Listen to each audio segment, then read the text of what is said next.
रानी हो, हमार वाली शिव के दीवानी हो।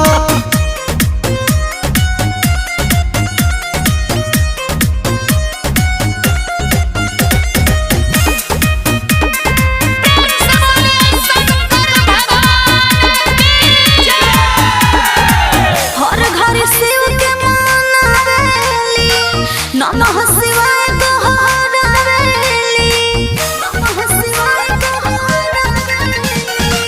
करेली सावन में सेवा हो जाले खुश महादेवा हो।